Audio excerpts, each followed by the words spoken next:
এ ভাই বিদেশ দ্বারা কত কষ্ট করে টাকা পয়সা রোজগার করেন, কলজাটা মাড়িত লাগা যায়, বুকটা মাড়িত লাগা যায়। প্রবাসীদের কষ্টের দৃশ্য তো আমি বহু দেখছি, কি পরিমাণ কষ্ট করে, কি পরিমাণ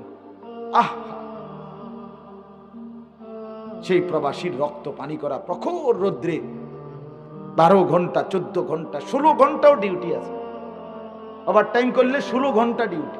16 ঘন্টা যদি একটা মানুষ ডিউটি করে, 24 ঘন্টার মধ্যে তার আর বিশ্রাম কোথায়? 8 ঘন্টা ফাঁকি নেই, ফাঁকি নেই। ফাঁকি দিলেই ক্যামেরা মারে, গারামা, জরিমানা করে। এক সুতা আমি উঠছি মাত্র 5 রিয়ালের ভাড়া, প্রাইভেট কার, সৌদি আরবে। সাথে সাথে দেখলাম ক্যামেরা মারলো, হে কইল হুজুর আমি তো সিট বেল্ট লাগাইছিলাম। বুঝেন নাই কথাটা? সিট বেল্টটা লাগাইছে না, গাড়িটা ছেড়ে দিছে, সাথে সাথে ক্যামেরা মারছে।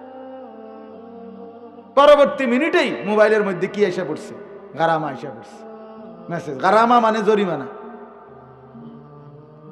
জরিমানা এসে পড়ছে। এত কঠোর কষ্ট করে টাকাটা রোজগার করে, সেই কষ্টের রোজগারের টাকা দেশে সন্তান 2 হাতে মোবাইল টিপা শেষ,